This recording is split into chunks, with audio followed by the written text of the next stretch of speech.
Hello everyone, welcome back to my channel. Friends, आज की video में हम देखने वाले हैं इस तरह के कढ़ाई वाले सूट की कटिंग कैसे करते हैं। नॉर्मली जो सूट होते हैं साफ सूट, उनकी कटिंग हम कर लेते हैं, लेकिन इस तरह के कढ़ाई वाले सूट की कटिंग करते समय हमें थोड़ी परेशानी होती है। तो आज की वीडियो में मैं आपके साथ शेयर करूंगी इस तरह के कढ़ाई वाले ऑल ओवर सूट की कटिंग कैसे करते हैं। अगर आप बिगनर हैं और कढ़ाई वाला सूट कटिंग करने में दिक्कत आती है तो ये वीडियो आपके लिए। वीडियो को एंड तक देखें कि हम कढ़ाई वाले सूट की कटिंग कैसे करते हैं। तो चलिए शुरू करते हैं। सबसे पहले हम इस तरह की कढ़ाई वाले सूट में फ्रंट का पार्ट निकालते हैं। मतलब कोई भी सूट है इस तरह का कढ़ाई वाला, उसमें सबसे पहले फ्रंट का पार्ट ही निकाला जाता है। तो चलिए अब मैं आपको फ्रंट का पार्ट आपको कैसे निकालना है वो बताती हूँ।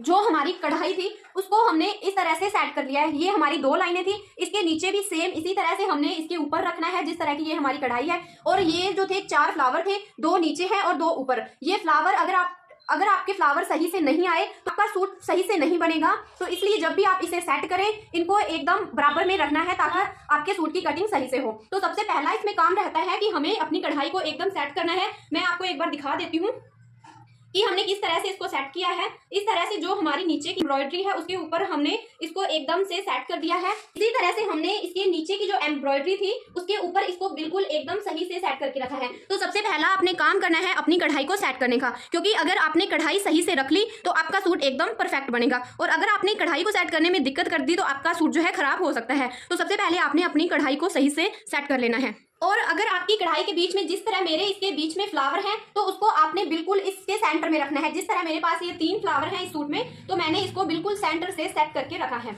कढ़ाई को सेट करने के बाद हमारा दूसरा काम होता है, हमें इस पे लंबाई के निशान लगाने होते हैं। तो मेरी इस सूट की लंबाई है 43.5 इंच, उसमें मैं 1 इंच एक्स्ट्रा करूंगी। जब भी आप इस तरह के सूट की कटिंग करें तो उसमें आपने 1 इंच एक्स्ट्रा लेना है।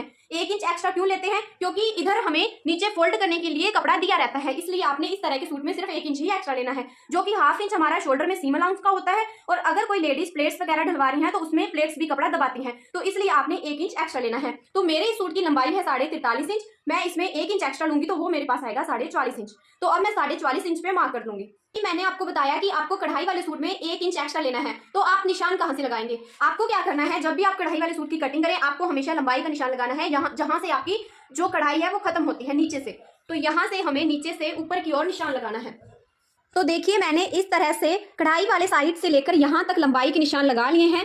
तो सबसे पहला काम हमारा लंबाई का निशान लगाना रहता है। ये मेरी लेंथ यहाँ पे 44.5 इंच की है।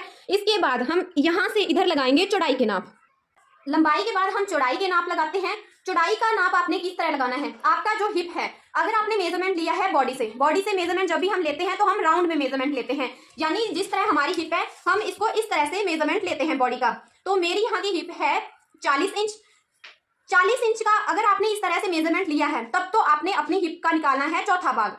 इस तरह से आपने अपनी हिप का चौथा भाग निकालना है अगर आपने बॉडी से राउंड में मेजरमेंट लिया है। लेकिन अगर आपने किसी सिली हुई कुर्ती से मेजरमेंट लिया है तो आपने उसका मेजरमेंट लिया होगा इस तरह से। इसको हम हाफ करते हैं। जैसे कि आपने इस तरह से अपनी कुर्ती, किसी भी कुर्ती का मेजरमेंट लिया और उसकी हिप आई 20 इंच, तो उस 20 इंच का हम हाफ करेंगे। इस तरह से हम हाफ करके निशान लगाते हैं तो वो हमारा आता है 10 इंच। उसका करना है दूसरा भाग। जैसे कि मेरा मेजरमेंट है 20 इंच का, तो मेरे 20 इंच का हाफ आ जाएगा 10 इंच। इस तरह से मैं 10 इंच पे निशान लगा दूंगी, यानी दूसरा भाग मेरे पास आएगा। अगर यही मैंने किसी बॉडी से मेजरमेंट लिया होता राउंड में, तो मेरी हिप है 20 इंच। अगर मैंने राउंड में बॉडी से मेजरमेंट लिया होता तो इस तरह से मेरे पास आता 40 इंच। तो इस 40 इंच का चौथा भाग करेंगे तब भी हमारे पास आएगा 10 इंच। आई होप कि आपको दोनों तरीके के मेजरमेंट समझ आ गए होंगे कि अगर आपने बॉडी से मेजरमेंट लिया है राउंड में तो आपने उसका चौथा भाग करना है, और अगर आपने किसी सिली हुई कुर्ती से मेजरमेंट लिया है तो उसका आपने दूसरा भाग करना है। तो यहाँ पे मेरी हिप है 20 इंच की, तो यहाँ पे मेरे पास चौथा भाग आ जाएगा 10 इंच। तो इस तरह से मैंने जहां तक लंबाई के नाप लगाए हैं तो मैं इसी तरह चौड़ाई के नाप 10 इंच पे लगा लूंगी। अभी देखिए ये तो हमने इस तरह से चौड़ाई के निशान लगा लिए, लेकिन अभी जो मेन बात है ये तो है हमारी परफेक्ट फिटिंग का मेजरमेंट। अभी आपको क्या करना होगा, यानी ये चीज तो आपको तैयार चाहिए है, 20 इंच आपको पूरी तैयार चाहिए है, लेकिन इसमें आपने 2 इंच एक्स्ट्रा मार्जिन लेना है हिप के लिए। हिप के लिए हम 2 इंच एक्स्ट्रा लेते हैं, और जो हमारी कमर होती है उसके लिए हम 1.5 इंच एक्स्ट्रा लेते हैं। और अगर चेस्ट में आपने 1.5 इंच एक्स्ट्रा लेना है, 1.5 ले सकते हैं या फिर 2 भी ले सकते हैं। लेकिन अगर आप बिगनर हैं तो मैं आपको सजेस्ट करूंगी कि आप यहाँ पे मार्जिन 2 इंच का ही लें, क्योंकि कई बार क्या होता है बिगनर कपड़ा ज्यादा दबा लेते हैं, तो इसलिए आपको मार्जिन लेना है 2 इंच का। तो देखिए इस तरह से लंबाई तक हमने 2 इंच का मार्जिन भी ऐड कर लिया है, ताकि किसी भी बिगनर को इसमें कंफ्यूजन ना हो। जब भी आप अपने सूट की चौड़ाई करें तो उसमें आपने 2 इंच एक्स्ट्रा लेना है अगर आप बिगनर हैं, नहीं तो आप 1.5 भी ले सकते हैं। लंबाई और चौड़ाई का निशान लगाने के बाद अब हम शोल्डर का निशान लगाएंगे। शोल्डर का निशान कैसे लगाना है, आपने अपना मेजरमेंट कर लेना है। मेरे मेजरमेंट के अकॉर्डिंग इस सूट का जो शोल्डर है वो है 12 इंच। 12 जितना भी आपका शोल्डर हो उसको हमें हाफ करके निशान लगाना होता है। तो 12 का हाफ होगा 6। शोल्डर का निशान लगाने के बाद अब मैं आपको बहुत ही आसान तरीका बताऊंगी कि आपने आर्म होल की कटिंग कैसे करनी है। तो इसमें जो मेरा तैयार आर्म होल है वो है 8 इंच का। तो आपने क्या करना है, इस तरह से इसको तिरछा लेना है एंची टेप को, जहां पे हमने शोल्डर का मार्क किया है यहाँ पे आपने इसको तिरछा लेना है, यहाँ से पकड़ते हुए इसको तिरछा लेना है और यहाँ पे निशान लगा लेना है 8 इंच पे। यहाँ पे हम 8 इंच पे मार्क कर लेंगे। ये हमारा 6.25 इंच पे आ रहा है, तो हम 6.25 इंच पे इसको मार्क कर लेंगे। तो इस तरह हमने 6.25 इंच पे मार्क कर लिया है। तो इस तरह से जितना हमें आर्म होल अपना तैयार चाहिए तो वो आपको परफेक्ट मिलेगा। कई बार क्या होता है कि हमारा आर्म होल कभी बड़ा हो जाता है, तो कभी जो हम बाजू कट करते हैं तो कभी वो बड़ी हो जाती है या फिर ये छोटा हो जाता है, तो इस तरह की प्रॉब्लम्स आती हैं। लेकिन अगर आप अपने कुर्ते का जो आर्म होल है इस तरह से कट करेंगे तो आपका आर्म होल कभी भी छोटा या बड़ा नहीं होगा। जितना आपने अपना आर्म होल कट करना है तो आप अपने उतना ही आपको वो आर्म होल आपका परफेक्ट फिटिंग में मिलेगा। आर्म होल का निशान लगाने के बाद अब आपको शेप देने के लिए क्या करना है, तो सबसे पहले जो हमें, ये हमारा फ्रंट का पार्ट है, जो हम बैक का पार्ट कट करते हैं उसके लिए हम शेप देते हैं 1.5 इंच पे। तो आपने क्या करना है, सबसे पहले फ्रंट में ही आर्म होल की कटिंग नहीं करनी है। सबसे पहले आपने यहाँ पे बैक पार्ट के लिए निशान लगाना है 1.5 इंच पर, ये हमारे बैक पार्ट के लिए है। और जो हमारा फ्रंट पार्ट का आर्म होल होगा वो हम निशान लगाते हैं 1 इंच पे। तो इस तरह से को आपने इस तरह से शेप देनी है 1.5 इंच पे। इस तरह से आप इसे मार्क कर लें। तो ये हमारा बैक पार्ट के लिए है और अभी हम इसको गुलाई देंगे तो ये हमारा होगा फ्रंट पार्ट के लिए। इसके बाद हम 7 इंच पे लगाते हैं हमारी कमर का निशान। आप चाहें तो यहाँ से लेकर यहाँ तक इस तरह से 14 इंच पे आप कमर ले सकते हैं और 21 या 21.5 इंच पे आप हिप ले सकते हैं। आमतौर पर जो हमारी कमर होती है वो 14 इंच की होती है और जो हिप का निशान लगाते हैं हम, हैवी साइज हो तो 22 कर लेते हैं। कई लोग होते हैं जिनको चाक बड़ी पहननी है तो 22, अगर हिप चाक ठीक है 15, 16 या इतना 15.5 तक है तो आप 21.5 ले सकते हैं। नहीं तो हम जो निशान है वो 21 इंच पे ही लगाते हैं। 14 पे हमारी कमर होती है और 21 पे हमारी हिप होती है। एक तो मेथड है हमारा इस तरह निशान लगाने का। दूसरे मेथड में हम क्या करते हैं, जो हमारे पास मेजरमेंट का कुर्ता होता है उसमें हमने जो हमारी चौक होती है यानी हिप का मेजरमेंट कर लेना है। तो यहाँ पे मेरी हिप का मेजरमेंट है 15 इंच। तो मैं यहाँ पे जो हमारी आर्म होल की साइड थी यहाँ से लेकर यहाँ पे एक 15 इंच पे निशान लगा रही हूँ। तो ये हमारे चौक का निशान होगा जहाँ पे हमारी स्लीट तैयार होती है। तो इस होप कि आपको ये मेथड समझ आया हो। तो इस तरह से हमने 14 इंच पे निशान लगा लो या यहाँ से 7 इंच पे लगा लो, बात सेम रहती है। तो इस तरह से ये हमारे फ्रंट पार्ट की कटिंग हो चुकी है। अब हम बैक पार्ट की कटिंग करेंगे। तो फ्रंट पार्ट के बाद अब हम बैक पार्ट की कटिंग करेंगे। तो बैक पार्ट के लिए हमने क्या किया है, कपड़े को एक तरफ से इस तरह से फोल्ड कर लिया है और डबल फोल्ड में जितना हमारा फ्रंट का कुर्ता होगा उसी साइज में हमने इसको सेट कर लिया है। अभी आपको क्या करना है, जो आपका ये फ्रंट वाला कुर्ता है इसको आपने ये यहाँ से इसकी विड्थ ज्यादा है आपकी, अगर कम हो तो आपने इस तरह से क्या करना है, इसको फोल्ड कर लेना है। और जो अभी हम बैक के पार्ट के लिए कटिंग करेंगे तो इसको हम इसी तरह से फोल्ड करके इसकी इस तरह से बैक के पार्ट की तुरपाई के लिए मार्जिन रख लेंगे। आपने ऐसा नहीं करना है कि आप इसको छोड़ के जो है बैक की पार्ट की कटिंग कर रहे हैं तो आपकी तुरपाई के लिए उसके लिए कपड़ा नहीं बचेगा। तो इसलिए आपने क्या करना है, 2 इंच का इस तरह से पीछे के पार्ट के लिए एक्स्ट्रा लेना है। तो इस तरह से मैंने इसको सेट कर दिया है और इस साइड से भी आपका बिल्कुल फ्रंट के पार्ट जितना इक्वल रहना चाहिए। तो आपने इस तरह कपड़े को फोल्ड करना है और इसको एकदम से फ्रंट के पार्ट के साथ ही इस तरह से इसकी सेट करके कटिंग कर देनी है। तो इस तरह से हमने फ्रंट और बैक पार्ट की कटिंग कर ली है। तो अब हम फिटिंग के निशान लगाते हैं। फिटिंग का निशान लगाने के लिए जैसे कि मैंने आपको पहले बताया कि आपको अंदर की साइड जो उल्टा साइड होता है उस पर आपने फिटिंग का निशान लगाना है। मैं अब आपको इसमें एक तो हमें कट करना है यहाँ का जो हमने आर्म होल लिया था वो, तो हम इसका आर्म होल कट करेंगे।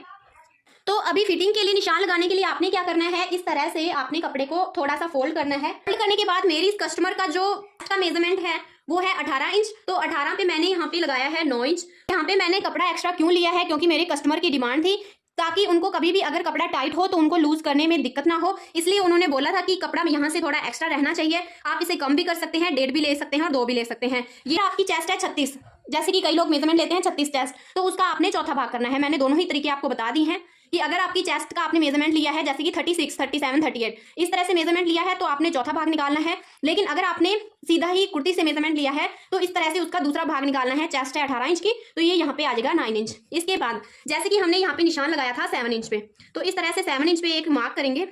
तो इनकी जो कमर है वो है 16 इंच। तो इस तरह 16 का आधा हो गया 8 इंच। और अगर मैं आपको उस तरह बताऊं कि इनका जो कमर का मेजरमेंट है 32 इंच, तो 32 का चौथा भाग आ जाएगा 8 इंच। इसके बाद मैंने आपको बताया था कि इनकी हिप है 20 इंच की, तो इस तरह से 20 का सेकंड भाग होगा 10 इंच। और अगर मैं आपको बताऊं कि चौथाई भाग के हिसाब से तब भी इसका 40 इंच का चौथा भाग आएगा 10 इंच। तो इस तरह से आपको इसे शेप दे देनी है। आप चाहे तो स्केल का यूज भी कर सकते हैं शेप देने के लिए या फिर फ्री हैंड से भी कर सकते हैं। इस तरह हम इसको शेप दे देंगे। तो ये है हमारी फिटिंग का निशान। अब इसको क्या करना है, इसको हम इसी तरह से रखकर दूसरी साइड में भी निशान लगाएंगे। तो इस तरह से ये हमें हल्का हल्का मार्क मिल गया है तो हम इसको डार्क करेंगे। अभी आपने अपनी फिटिंग के अनुसार ही परफेक्ट निशान लगा लेने हैं। तो इससे आपकी फिटिंग बहुत ही अच्छी आएगी, एकदम परफेक्ट फिटिंग आएगी। तो जो मेरी बाजू की एम्ब्रॉयडरी है वो कुछ इस तरीके से दे रखी है। वैसे तो ये बॉटम यानी पोंचे के लिए है, लेकिन जो कस्टमर है उन्होंने बोला है कि ये मेरे को बाजू पे चाहिए, तो इसलिए हमें इसको बाजू पे निकालना है। आप चाहें तो इसको जो आपकी सलवार होती है उस पर भी आप इसको बॉटम में दे सकते हैं। तो इसका यूज आप दोनों तरीके से कर सकते हैं, या तो आप बाजू बना लें या फिर आप इसको सलवार के पोंचे पे भी रख सकते हैं। सबसे पहले मैंने क्या किया है, इस तरह से जो मेरी कढ़ाई के ऊपर मैंने कढ़ाई को ट्रेस किया है, यानी जैसी मेरी कढ़ाई नीचे की ओर है उसी तरह मैंने इसको रखकर सेट कर दिया है। तो इस तरह आप देख सकते हैं मैंने कढ़ाई को बिल्कुल ही सही तरीके से एक के ऊपर एक सेट कर लिया है।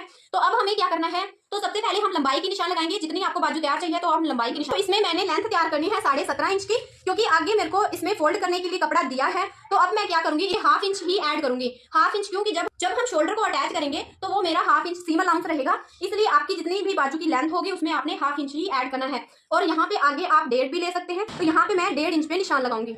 तो ये हमारा आगे से जो हम तरपाई फोल्ड करेंगे उसके लिए है। इस तरह से अब हम इसको सारे को कट कर लेंगे। अभी आपने क्या करना है, अभी हम इसको लेंगे सेंटर, इस तरह से अभी हमें फोल्ड करना है। देखिए इसमें हमें ये जो हमारी पहले हमने 2 फोल्ड किया था, अब हमें बाजू चाहिए 4 फोल्ड में। तो इस तरह से अभी आपने क्या करना है, जो हमारी ये कढ़ाई है जैसे कि आप देख सकते हैं, इसको हमें इसके इक्वल रखना है और इसका सेंटर निकाल लेना है। इस तरह जो हमारा फ्लावर है इसका सेंटर आ जाएगा।